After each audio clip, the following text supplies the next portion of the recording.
Hey everybody, welcome back to DeLorean Tech, and unfortunately, it looks like it's a lot worse than we thought. The Back to the Future Part 3 1/6 scale DeLorean Time Machine Mark III from Hot Toys is slowly setting itself up to be a big disappointment.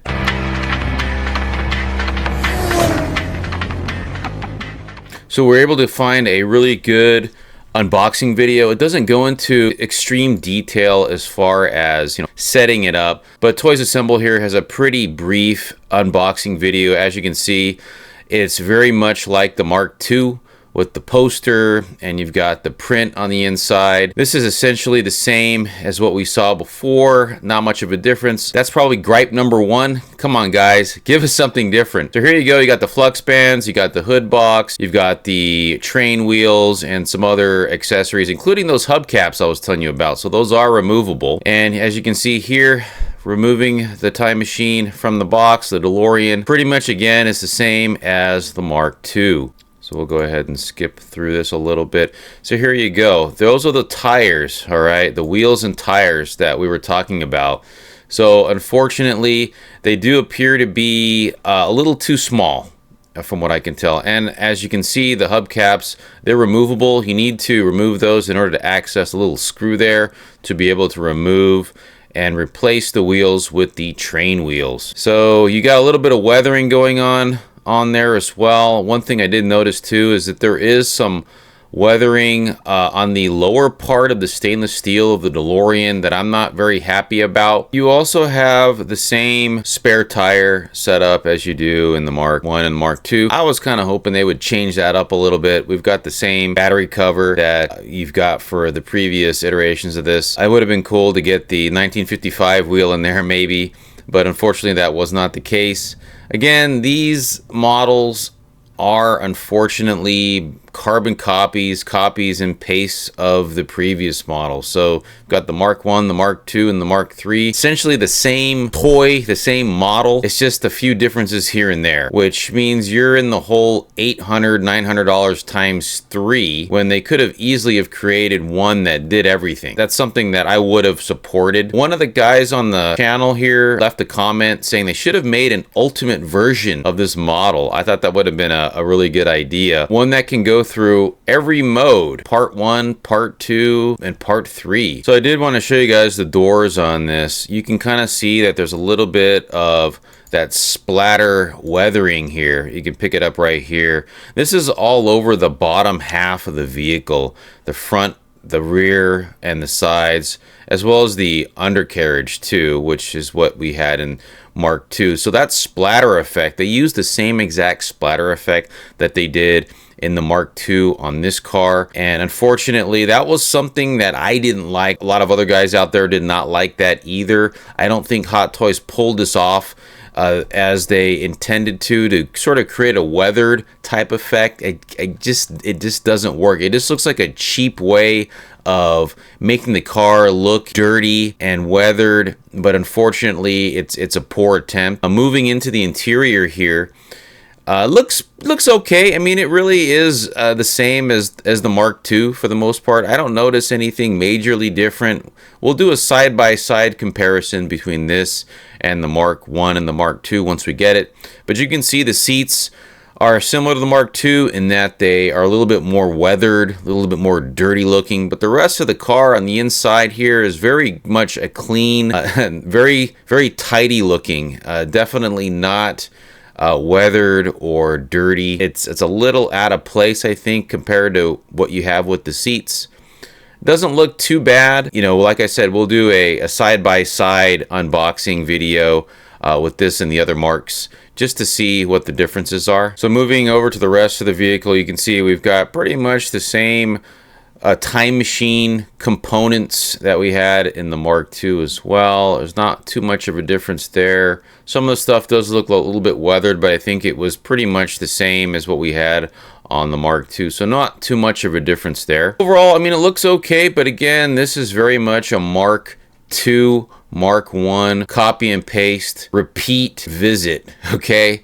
And that's pretty much par for the course for the Hot Toys 1/6 scale DeLoreans. So moving to the rear here, you can see the sort of poor weathering job that they've got going on here. This is really unfortunate, guys, that we're getting it like this. I mean, look at that.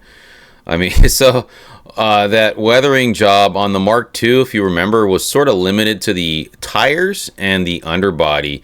In this case, they've extended that up past the muffler here in the rear, as well as the rear fascia, and I think even part of the tail lights have it as well. And that's a big problem for me. Unfortunately, I have ordered this thing, so the money's already spent. I'm just gonna see it through to the end, but that does not look good at all, guys. That's very, very disappointing. You know, they could have done something better. They could have made the car look dirty and dusty from the dirt in the Old West in 1885. They could have done something completely different, something completely better here. In some cases, the splatter specks, there's like one or two, like on the thrusters here in the back. There's like one or two there. Not a fan of that. You know, maybe in subdued lighting you won't notice it as much, right? So you can see kind of some of it here on the taillight lenses. Again, the taillight lenses, same old inaccurate taillight lenses that you had on the Mark I and the Mark II. You know, it is what it is. You have the lit thrusters, which arguably on the Mark III should not be lit. But, you know, I don't mind that, because you can actually turn these off independent to the rest of the lighting, at least based on what I've seen in the instructions for this. It does have the three-way switch where you've got on for the basic lighting, then you have on for all of the lighting, including the thrusters. Here's a shot of the front here, so you can see you've got the weathering going on in the front as well. You know, this is going to be covered up by the flux band, so you won't really see that too much. I don't know if the flux bands are weathered as much as this. You have sort of the almost red colored front indicators. These should be more of an orangey color, not much of an amber red type color. That's you know, the same problem that we had on the Mark I and the Mark II cars. You know, again, I'm not a big fan of the spare tire option that they decided to go with here. I thought that was a kind of a poor choice, given that you don't have the stock DeLorean wheels on this car. There's a shot of the button, the on-off button. So that does have three positions, two on positions and an off position there. So just a little overhead of the time circuitry. And here we have the front. So you have the sort of inaccurate, very cool temperature, color temperature headlights in there as well. It would have been great if they had the lower color temperature, like the 3500K color temperature headlights, but unfortunately that's not the case here. So here you have the interior lighting here. There's the SID. So this is not accurate either. The SID does not have the green LEDs that go up this far. It's probably about halfway, and then you switch over to the amber colored orange LEDs, and then you get I think the top two are red. So this is inaccurate here, unfortunately. It is what it is, guys. There's not much you can do about it. So here we got the underbody. So you have the same splatter weather attempt here as you had on the Mark II. No surprise there. Now here's a detail of the wheels, right? So these axles here, these control arms, you can actually raise and lower these right here. So similar to that ratcheting style adjustment that you had for the Mark II, you have the ability to raise and lower the wheels on the suspension in this vehicle. And it looks like you can do that independently. Although it's not demonstrated in this unboxing video, it does suggest that in the instructions, and we'll get into that in a little bit here. But these can actually be adjusted up and down. So you can raise and lower the vehicle in order to go from 1955 Mark IIIA to train car Mark IIIB. So again, this is a carbon copy of the Mark I, Mark II. You don't have the underbody LEDs that you do for the Mark II here. Obviously, there wouldn't be a reason to have that. But again, this is pretty much, again, a copy and paste. I would say this is more of a copy and paste of the Mark I. You do have the USB-C port here that you had on the Mark II in order to power the lighting, the LEDs. So you have a copyright 2024 Hot Toys Limited, Universal City Studios as well there. So this should be interesting when we go to adjust these. So these are adjustable independently. So here you have the flux bands. I'm not showing any weathering on the flux bands, and here is a detailed look at the hood box. So the hood box, I actually kind of think it's very well done myself. It looks pretty good. I guess it could have been a little bit more weathered, but I'd worry about their efforts. So a hero version of that, along with the hood itself. So it comes strapped with the hood. Let's take a look at that. So there it is, right? It comes strapped to the hood. I don't know if you can unstrap it. I don't think you can. But I like the detail here on the belts. So that's kind of cool. So it does come as one unit, and you've got this wiring here. So I don't know that wiring there is something that you're going to be able to connect to light up what's on the hood box. Honestly, I will need to study the instructions on this. Here's the train wheels. So those look okay. This is sort of the back of the train wheels there. And here we go. So here's another disappointing feature here. These are the hubcaps, okay? And as you can see, they're weathered. They've got that splatter effect on there.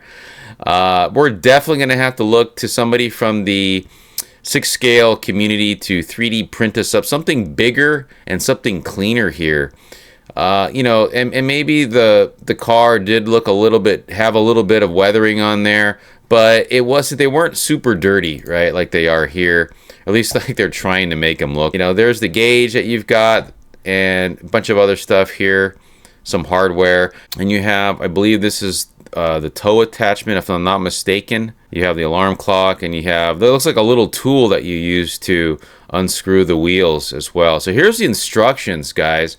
So you've got the same instructions here for attaching your flux bands. Again, not too much of a difference from what we had for the Mark 1 and the Mark 2. The flux bands are always kind of a pain to install, so you got to be very careful when you're installing this thing, despite what they have. It does say be careful, right? So you can easily break those. And here we go with the alarm clock and the firebox temperature device as well, that gauge that you have there.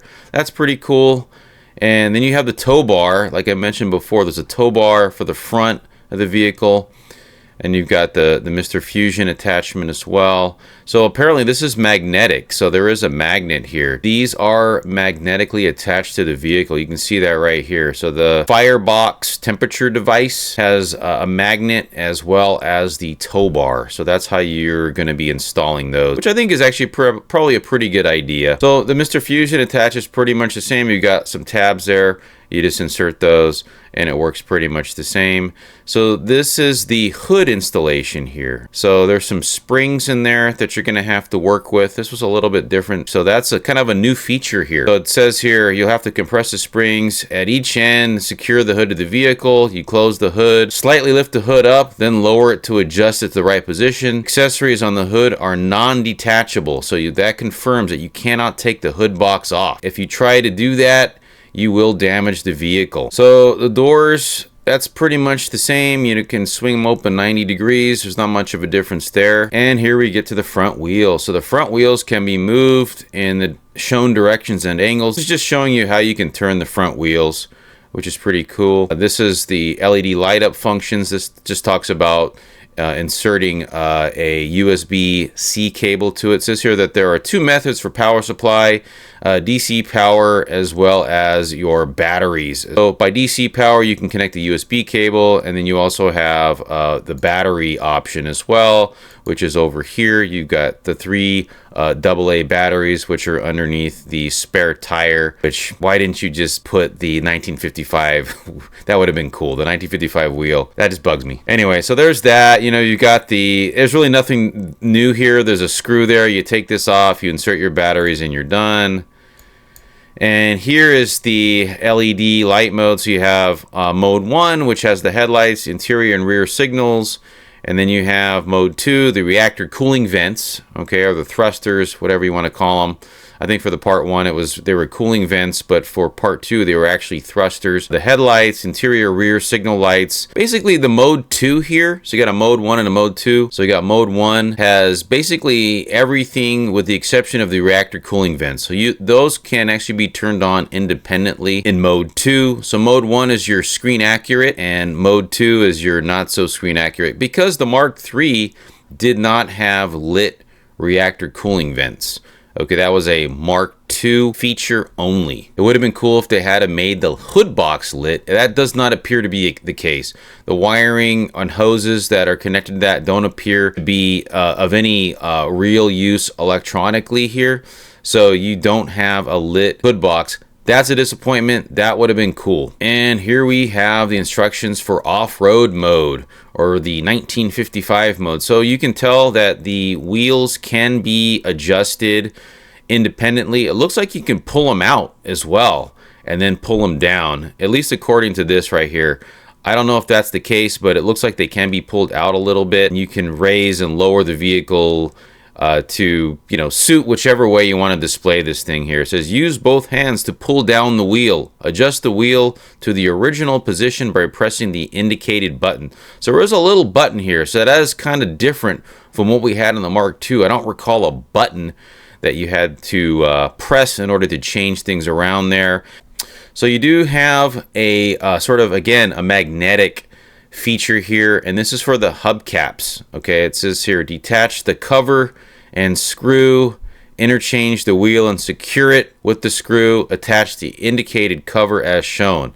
This is how you attach the train wheels. Okay, so there is a screw here that you're going to have to remove and place back, but there's also a magnet here as well.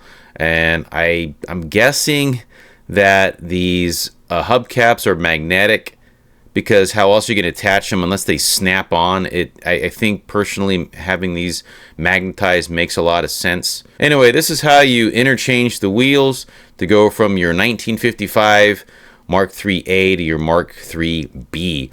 So again, this is also magnetically placed on here as well. And that's it, guys. So again, unfortunately, the hood box cannot be lit. So that's, it's disappointment after disappointment. I was really hoping that wiring in here, we'd be able to connect it, but maybe they just couldn't figure it out, right? I mean, it is what it is. Some longer wiring would have been easily done, and maybe a little port in here, but unfortunately we're not getting that, guys. So it is what it is.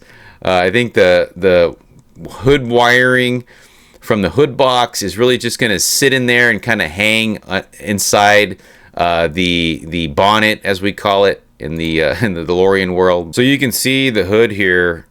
It's all one piece, right? So you can't take the hood box off, and that's fine. I wasn't really expecting to do that, but man, I am disappointed that this thing cannot be lit. So somebody's going to have to come up with that. Denobi or someone is going to have to do a mod where the vacuum tube can be lit with an LED in there. Somebody's going to do that, right? So that's going to be a cool mod. I personally am probably not going to waste my time on that. There's too many other things that I think need to be fixed on this. That would have been cool. If there's an easy fix for that, great. If not, I guess I can just kind of, let that one pass. But man, that was a massively missed opportunity for the Hot Toys Mark III DeLorean here. And it is what it is, right? I mean, disappointment after disappointment. That's what you can kind of come to expect here. I remember when the Mark II came out and I had similar gripes, and some of the viewers didn't agree with me, right? So I had to kind of point out why I thought that their copy and paste of the Mark I was just, a big disappointment. This is really more of the same, and I'm just kind of getting a little tired of it. This is what we're going to get, guys, and that just means that the 6-scale community is going to have to step up and help us out, right? The hood box, number one, has to be lit. Somebody's going to have to come up with something for that. I'm pretty sure Denobi's going to figure that one out. These wheels here, Denobi probably has a fix for that as well, because I think he created his own Mark III out of like a Mark I. remember seeing, and it looked pretty good. I think it looked better than this. I don't know. But anyway, so that's going to have to be addressed. You know, the weathering is also, oh man, that's going to require some artistry if you want this to be a movie accurate weathered vehicle, right? So you can see the toe piece right here. That's magnetically attached to the vehicle. Everything else is pretty much the same as what we've seen before. There's not really a whole lot to comment on because they didn't change anything. They kind of recycled what they had before, and they kind of stuck us with the same old on this. So let me know what you guys think about this. Are you guys as disappointed as I am with the Mark III DeLorean time machine from Hot Toys? Drop a comment down below. We'll be doing an unboxing video of our own when we get this. It'll be, the ultimate unboxing video like we did before with the Mark II. There's probably going to be a major critique video. I hope there's not going to be a, hey, I broke it, now I've got to send it back video like we did with the Mark II. I'm really hoping we don't have to do that. I can't wait to put the train wheels on because, like I mentioned in the last video, the Mark III-B train car, that's my favorite. Anyway, guys, thanks again for watching. Drop a comment down below. Let me know what you guys think. For those of you who order this, are any of you going to cancel your orders because of this disappointment? Or are you guys going to see this through to the end like I am? Because I've got a few more videos to make on this thing. Thanks again, guys, and we'll see you in the next video.